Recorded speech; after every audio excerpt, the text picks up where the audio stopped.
Assalamualaikum warahmatullahi wabarakatuh. Alhamdulillah alladzi hadana li hadza wa ma kunna linahtadiya laula an hadana Allah.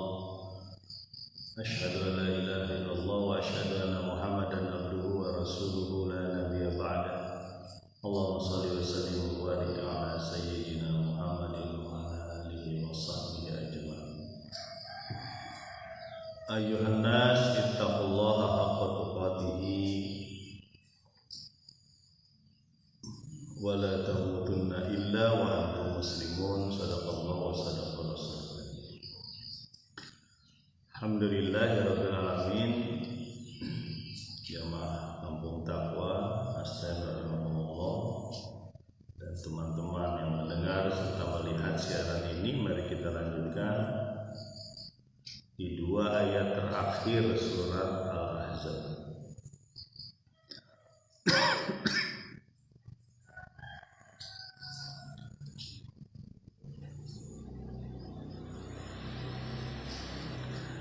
Allah Subhanahu wa taala kemarin mengingatkan, janganlah engkau kaum mukminin menghina, mengganggu nabi seperti orang Bani Israel mengganggu Nabi Musa. Berkatalah yang benar, ya, wujud dari keimanan, niscaya akan diperbaiki amal-amalmu, ya, diampunkan dosa-dosamu, dan sungguh siapa yang taat kepada Allah dan Rasulnya mendapatkan kemenangan yang besar. Kita lanjut di ayat yang ke-72. Bismillahirrahmanirrahim. Inna aradna al-amanata 'ala as-samawati wal ard wal jibali fa abaina ay yahmilnaha wa ashfaqna minha wa hamalaha al-insan innahu kana zaluman jahula. Sesungguhnya kami menawarkan atau mengemukakan amanah ini kepada langit, kepada bumi, kepada gunung. Lalu mereka menolaknya dari menanggung amanah tersebut dan takut atau khawatir mengkhianatinya, dan diterimalah amanah itu oleh manusia. Sesungguhnya manusia itu zalim dan jahil. Nah, kemarin kita sampaikan untuk mendapatkan fauzan azima ada banyak syaratnya. Di antaranya adalah tidak menyakiti Nabi, ya, berkata yang benar, ya. Kemudian dengan cara itu terjadi perbaikan bagi amal-amal mereka, baru mereka mendapatkan fauzan azim. Nah, di ayat ini dijelaskan oleh Allah, ya. Ayat 72 ini dijelaskan oleh Allah bahwa Allah pernah menawarkan amanat kepada 3 makhluk besar yang manusia rasanya kecil sekali di hadapan mereka, ya, yaitu bumi, langit, dan gunung. Amanah apa ini? Ya, beberapa ulama, ya, menyampaikan bahwa amanah ini adalah amanah berupa syariat, berupa beban atau taklif, berupa hukum-hukum, ya, hukum untuk mengatur dunia, ya. Ada yang mengatakan amanah ini juga merupakan amanah dari, salah satunya adalah rincian dari ibadah. Tapi semuanya saling mendukung, bahwa inilah amanah yang ditolak ya oleh 3 makhluk besar.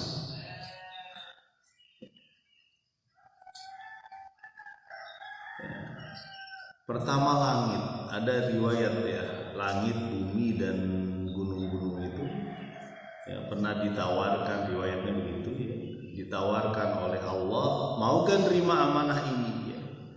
Tiga-tiganya tuh kompak nggak kuat ya. Mau gak menerima amanah ini, amanah untuk melanjutkan kehidupan di bumi ya, kemudian menegakkan hukum-hukum Allah ya, yang punya konsekuensi ya, punya syarat ya, dan punya hukuman kalau tidak dilakukan. Ketika ditawarkan kepada langit, bumi dan gunung ya, mereka menyatakan bagaimana amanat itu bisa dilakukan ya, kalau engkau berbuat baik ya, kemudian mentaati perintahku, perintah Allah, engkau akan mendapat kemuliaan dan mendapatkan surga. Kalau engkau tidak berbuat baik, tidak mentaati perintahku ya, engkau akan terhina ya. Dan mereka semua kompak menyatakan kami tidak sanggup, tapi kami akan mematuhi apa saja yang kau perintahkan. Makanya gunung ya, bumi serta langit ini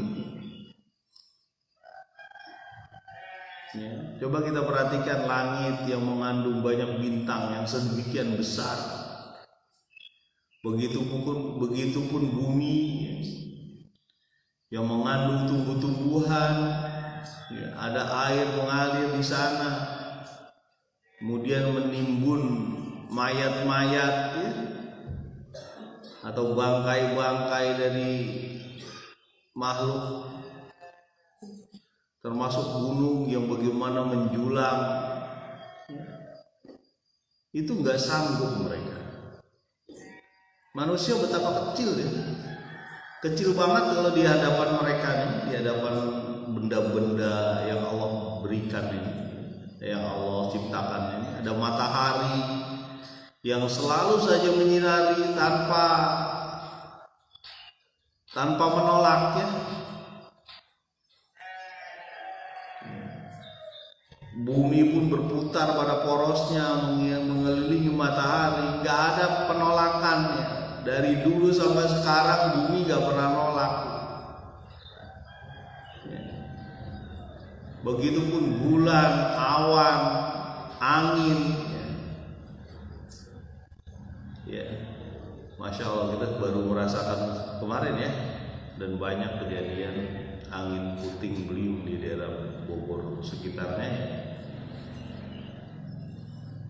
Betapa kekuatan Allah itu luar biasa pada makhluk ini, tapi mereka pada nolak.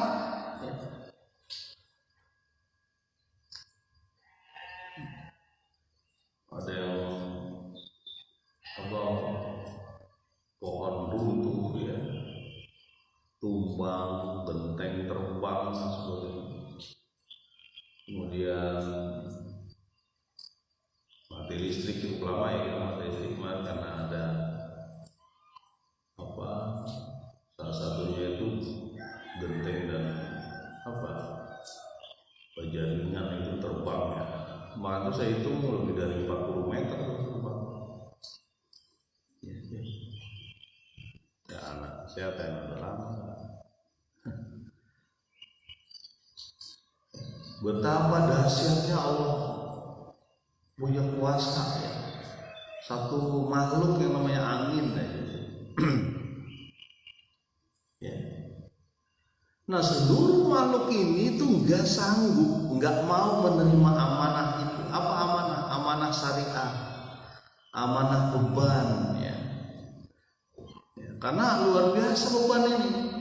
Kalau dia sanggup, ya, dia taat, dia mau mengikuti perintah Allah, dia akan mulia bersama Allah Subhanahu wa taala nanti di surga. Sementara kalau dia tolak, ya, dia mengikuti hawa nafsunya, dia nggak mau taat perintah Allah, dia bakal hina. Ya. Mereka nolak. Nah, masalahnya manusia mau, gitu ya. Ayatnya ini disebutkan fa'abaina ayyahmilnaha. Lalu mereka mengabaikan, dia nggak mau, ya, tidak mau mereka menerima amanah, ya. Wa ashfaqna, mereka takut kalau khianat, ya. Wa hamalahal insan, lalu diterimalah amanah itu oleh manusia. Ada juga riwayat yang menyatakan ketika ditanya kepada Adam, mau nggak menerima amanat ini? Apa konsekuensinya disebutin? Ya, mau, kata Adam. Ya. Padahal kita tahu manusia itu terbatas. Pertama, terbatas umur usia. Kedua, terbatas kekuatan. Ketiga, terbatas tempat, karena tidak semua tempat bisa dihidupi oleh manusia. Ya. Dibanding bumi itu kecil sekali manusia. Kemudian apalagi manusia juga punya potensi untuk mengikuti nafsunya, mengikuti libidonya, mengikuti hawa nafsunya. Ya. Dorongannya kuat, tapi manusia masih mau untuk menerima amanah ini. Ya. Berarti memang betul amanah ini bisa lebih besar dari gunung, dari bumi, dari langit. Dan memang Allah karomna, memuliakan anak Adam itu begitu, karena dia mau mengikut amanah. Dan makhluk Allah yang besar-besar itu enggak kuat. Kita manusia kuat. Ya. Betul, karena kita diberi kehendak, ya, fujur atau takwa. Kita diberi kehendak untuk bisa memilih fujur atau takwa. Kita yang punya kehendak. Sementara gunung, matahari, bulan, angin, udara, awan, ya, bumi, itu dia hanya mentaati perintah Allah saja, tanpa perlu berkehendak. Ya. Nah, ini diterima ya oleh Adam, oleh manusia. Ya.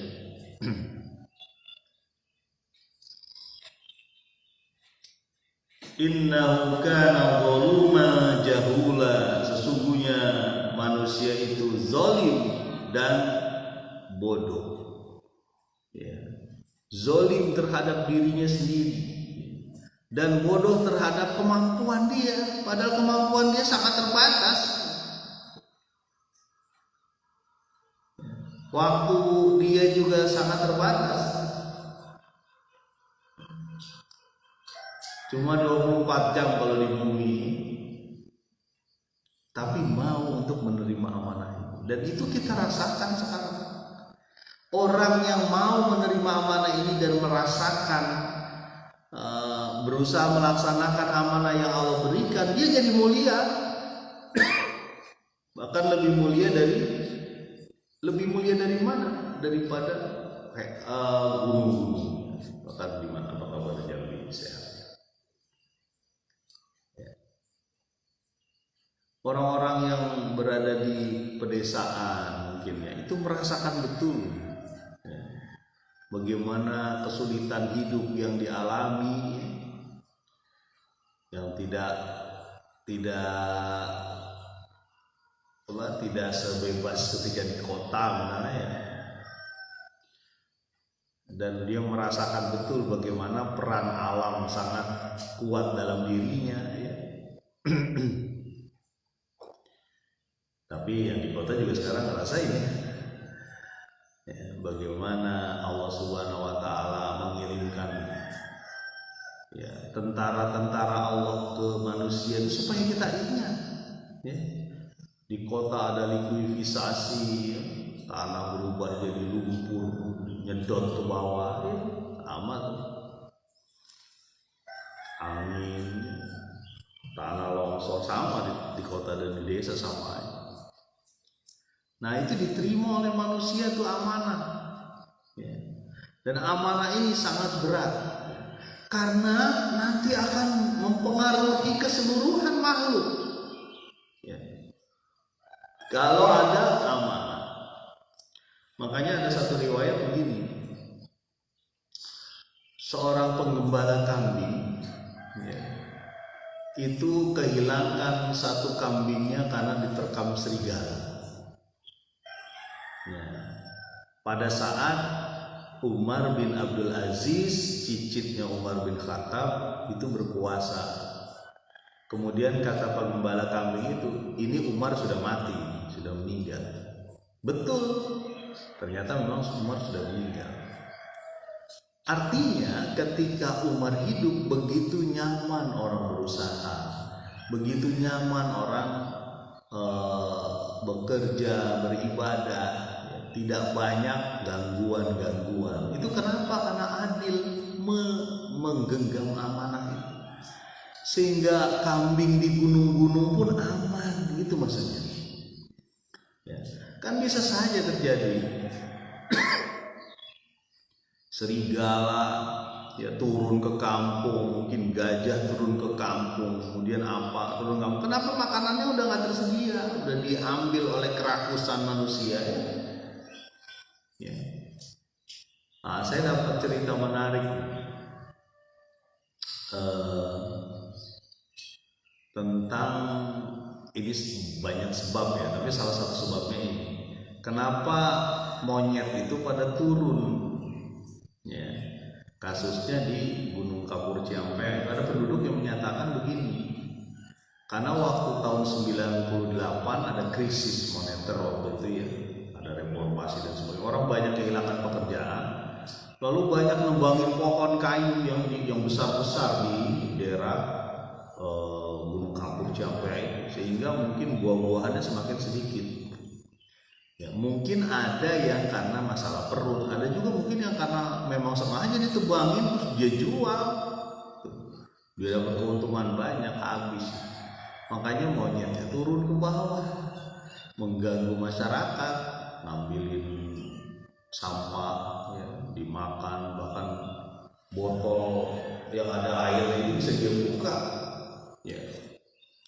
Makanya komunitas pendidik Nusa itu ada kegiatan itu, kegiatan nanam pohon buah ya, di sana. Remote feeding set. Salah satunya untuk menangani itu. Tapi kita lihat bahwa dari cerita penduduk ini bisa saja memang sebenarnya monyet itu aman-aman aja di gunung. Cuma ada keserakahan manusia ya. Kalau mungkin karena keterbatasan untuk perut dan sebagainya wajar lah. Tapi kalau keserakahan biasanya tidak terjadi itu karena keserakahan apa aja diambilin gitu, hancur semuanya ya, semuanya hancur sehingga dia butuh makanan. Begitulah yang terjadi di serigala di cerita ketika meninggalnya Umar bin Abdul Aziz. Mungkin waktu hidupnya Umar bin Abdul Aziz itu melarang itu ada perburuan lah ataupun perusakan hutan, karena dia sudah menjamin rakyatnya ya, yang miskin diberikan zakat sehingga dia tidak kesulitan dalam makan dan sebagainya ya.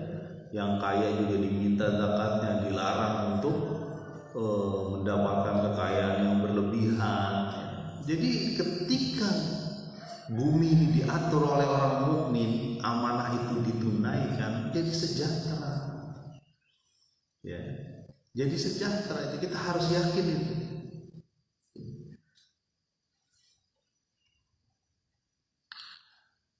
Ayat selanjutnya ayat ke-73 dan merupakan akhir dari surat Al-Ahzab. Liyu'adziballahul munafiqina wal munafiqati wal musyrikina wal musyrikati wa yatuballahu 'alal mu'minina wal mu'minat wa kana Allahu ghafurur rahima. Agar Allah mengazab orang-orang munafik, ya, baik munafik laki-laki ataupun munafik perempuan, dan orang musyrik laki maupun perempuan, dan menerima taubat orang-orang mukmin dan mukminat, dan sesungguhnya Allah Maha Pengampun lagi Maha Penyayang. Nah, dengan amanah itu ada orang yang ambil, ada orang yang enggak mau, ada orang yang ragu-ragu bahkan cenderung enggak mau. Ya itulah mukmin, mukminat, mukmin, kafir, ya, atau musyrik dan munafik. Dalam awal ayat-ayat di surat Al-Ahzab, ya, Allah memerintahkan kepada Nabi supaya tidak mengikuti orang-orang kafir dan orang munafik. Ini orang-orang yang tidak mau menerima amanah, ya. Ya, walaupun munafik itu ada dua, ya, ada munafik secara hakikat, ya, ada munafik secara lisan saja, ya. Artinya secara hakikat dia sebenarnya nggak mau menerima Islam, cuma kondisi dia akhirnya membuat dia jadi bunglon gitu. Ya. Ada juga mungkin dia mau menerima Islam, tetapi ada amalan-amalan yang dianggap dia itu sebenarnya orang munafik. Ya. Walaupun nggak bisa kita sebut Anda munafik, enggak. Ketika dia tidak menunaikan sholat, dia tidak mau menunaikan zakat, itu kan berarti dia tidak yakin dengan sholat itu mencegah perbuatan keji dan munkar, tanha 'anil fahsya'i wa munkar. Walaupun ada yang sholat tapi melakukan maksiat, itu mungkin sebagian sifat-sifat munafik yang ada di kita. Ya, kita dituntut untuk bertaubat. Ya, jangan sampai akhirnya malah terjerumus, dilihat oleh keluarga kita kalau kita melakukan hal-hal kemunafikan. Jadi Allah menyebutkan akan diazab orang munafik dan laki-laki dan perempuan, karena orang perempuan pun bisa jadi munafik, atau orang munafik bisa saja ada yang perempuan ya, menyakiti kaum mukminin, ya, kaum mukminat. Lidahnya membuat orang tidak aman. Makanya kata Nabi itu Allah melaknat, ya, yang tetangganya jadi tidak aman gara-gara dia. Gitu. Apa saja yang membuat dia tidak aman dan tidak nyaman? Macam-macam, suara, kemudian aktivitas maksiat dia, misalnya. Kan orang jadi tidak aman. Allah melaknat itu. Ya. Rumahnya dibuat tempat ngumpul untuk orang-orang yang maksiat, misalnya. Tetangganya nggak ada yang nyaman gitu. Allah melaknat. Nah, udah Pak, sekalian aja Pak, karena saya sudah dilaknat Allah, saya kerjain aja yang maksiat. Nggak begitu. Yang kita lakukan adalah perbaiki. Ya, bismillah, minta sama Allah, ya Allah saya sudah melakukan kayak gini. Teman-teman pada datang ke sini untuk apa? Untuk melakukan maksiat kepadamu. Ya Allah, berikan jalan supaya aku taubat, supaya teman-temanku juga taubat. Gitu. Bukan malah udah sekalian aja lah, orang-orang juga gitu. Dosa kan nggak kelihatan. Iya, dosa tuh nggak kelihatan, tapi pengaruhnya ada di otak teman-teman. Ya. Pengaruh dosa itu mempengaruhi seluruhnya, termasuk anaknya juga. Ya, gimana dia mau mendoakan bapak ibunya kalau bapak ibunya dia lihat sehari-hari, ya, adalah orang yang melakukan maksiat. Aduh, naudzubillah. Jangan-jangan kita masuk ke orang-orang yang dianggap munafik. Ya. wal musyrikin wal musyrikat, dan orang musyrik dan orang musyrik laki-laki dan orang musyrik perempuan itu diazab oleh Allah. Ya. Di dunia aja udah kelihatan. Wa yatuballahu 'alal mu'minina wal mu'minat, sementara orang mukmin dan mukminat diterima taubatnya Allah. Orang munafik ada juga yang bertobat, dia menjadi mukmin dan mukminat, diterima taubat. Jadi nggak usah khawatir kita sudah melakukan dosa, maksiat dan sebagainya, segera taubat, udah cukup, selesaikan.